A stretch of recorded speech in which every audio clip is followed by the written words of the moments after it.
What's going on, guys? It's your boy Cash, and we are back in some Higan. Now, I had a question from one of my comments, and I figured I'd just do it because I feel like I haven't seen anyone specifically do it. This is my soft launch account. We have my biggest, and not that I'm that far ahead in the game, I can tell you that right now. I don't go too crazy, but one person did ask a question, and it was about wind breath, right? So it was like, how do you use it? How do you stack it up? How do you do this and how do you do that? So the easiest way for me to explain it, I figured it would be easier to just do it in an overall video. And this is the sentence that you need to hear, is that animal characters skills can be buffed by wind's breath.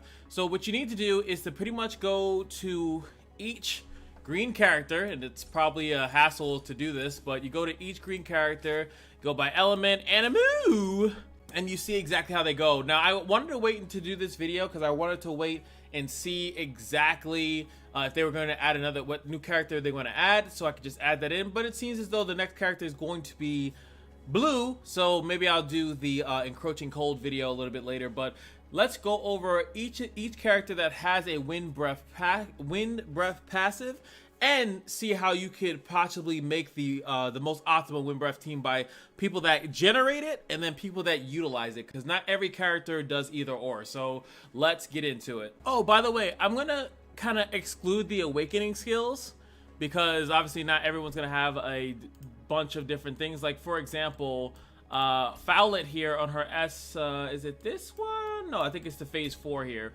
So like this one, she'll do more damage based on wind breath and stuff like that, versus you could do this instead. So I'm gonna kind of keep it to their base skills and passives and alts. That's what I'm gonna keep this to. So just using her as an example, the way that I'm going to break this video down is, what do they do that generates wind's breath? What do they do that overall benefits from it? And what do they use that actually takes it and consumes it? A lot of them are probably going to be very much the same, so I'm just going to look through every single character to make sure that I have it all correct, and then I will explain how it works. So yeah, sit tight. Alrighty, I am done. I've looked through all of these characters and I have figured it out. I know them all now. First thing I want to start off with is that Momel and the loveliness that is Chayacom. Sounds like Viacom. But yes, they both have absolutely nothing to do with wind's breath.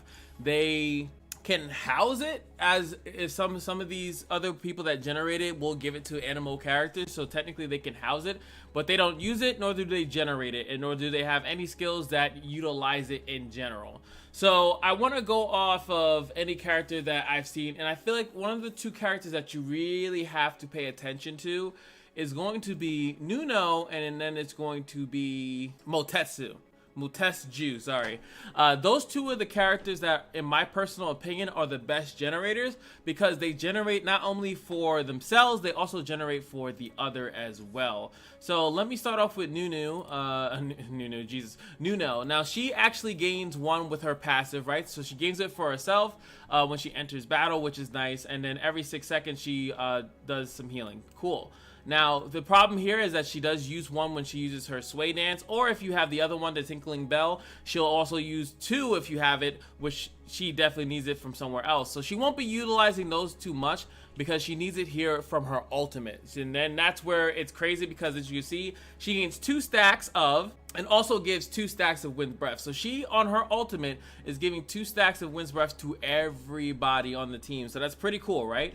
So I obviously that's pretty good. And even if not, and I think this is I'm reading this correctly, is that when it says each stack increases AD and AP by 2%, up to 5 stacks, that's for anyone.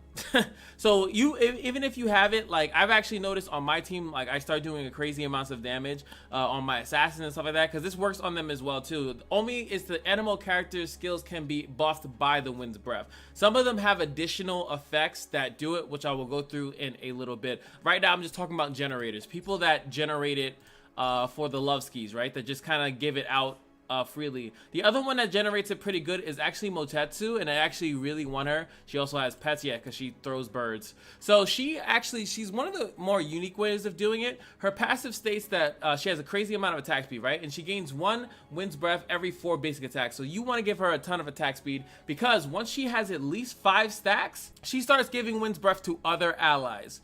that is why she is, in my personal opinion, the best wind breath character. So if you're trying to run a wind breath team, you need Motetsu. You need her because this is just nuts. Her other skills just do damage. Like this one, she gains, when the skill's over, she gains wind's breath from her S1, but that's to herself. She gains it herself, right? But that still helps out with the passive. It doesn't matter where she's getting the wind's breath. So like if other people are giving her wind's breath, once she has 5, she's spreading the love to everybody.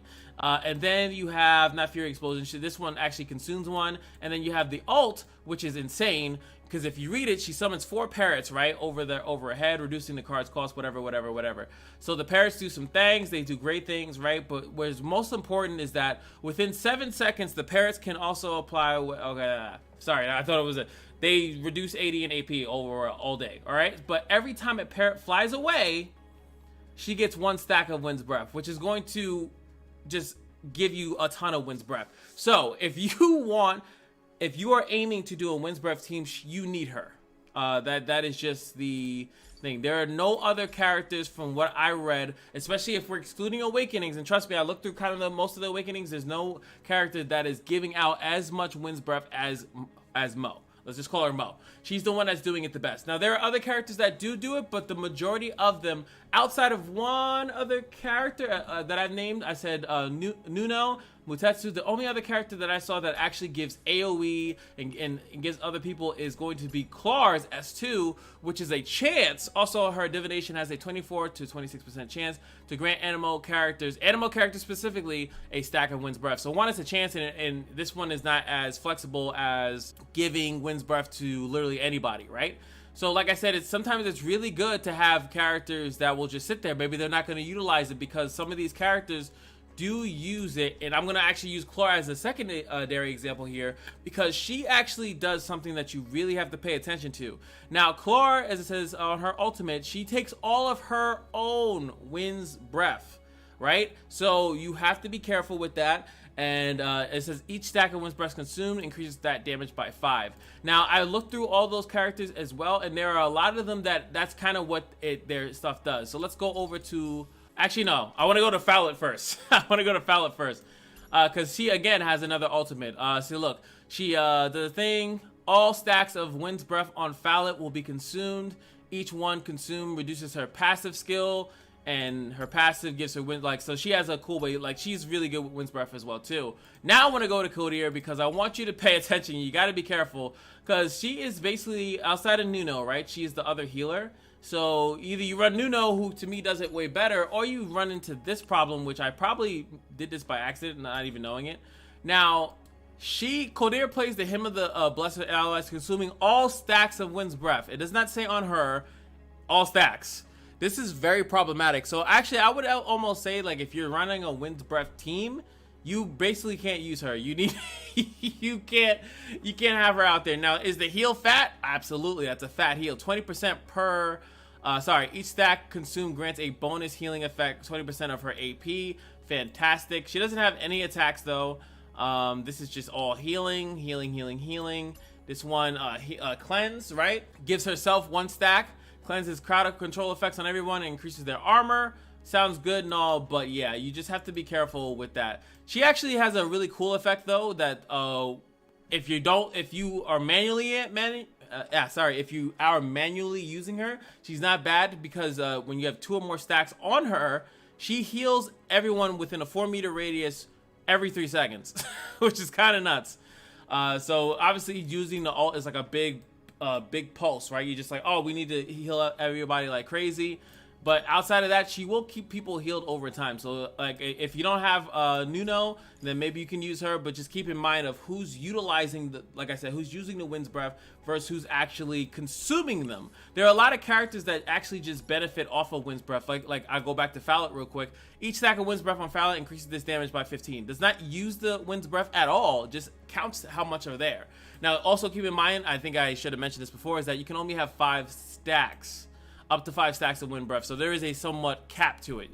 So you could also say that, hey, maybe her utilizing a bunch of them is fine because you can get them back so quickly. But again, I think you only are saying that if you have Momo in the building, okay? So that is kind of the thing. Let me, any honorable mentions that I want to say? No, that's pretty much it. all the characters, like, I'm not going, like, I'm not trying to do a character review guide or anything like that. Like, Claire is a really cool character. She utilizes Wind's Breath as well. She doesn't really generate it that well, but she can utilize it. So if I were to give you an ideal team, you have your DPS as Momo. Momo's is your physical DPS. You can have Nunu out there as your healer, right? This person is a mage. Chayakam is a mage, but he doesn't work with it as well. You could go Fallet as your DPS if you try to do so. 1, 2, 3, and then a tank of your liking. You could have Momel. Momel actually is not. Oh no, sorry, Kier.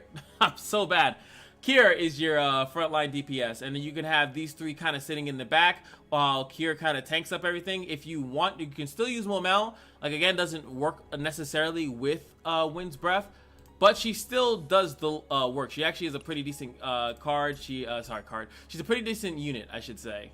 She has a, where's that really cool passive? Yeah, like she does damage, I think, based off of her max HP. No, her ult does damage based on how many buffs she has. There it is. But then again, after everything I just said, most of these characters don't give buffs. She has her own way of giving herself her buffs. But yeah, she's meant to do a different thing. So yeah, I would say Fallet, Moteshu, Nuno, and Kier. Kalar is nice and all, but if you have the other ones that I said, you're generating way more Wind's Breath, and you don't have anyone that is consuming it by a lot. You have a lot of generations for it, but you don't have people utilizing it like crazy. So that is my Wind's Breath, I guess, guide, going through, and yeah, I have all these little fun notes, but yeah, that's the best way to do it in my personal opinion. So next up, I'll probably will eventually want to do, but I'll see with the last character. The next character, I'm assuming is going to have some Encroaching Cold thing, and then we'll do Encroaching Cold as well because we're getting a new blue character in the game. So hope you guys enjoyed, and I'll see you guys in the next video. Peace.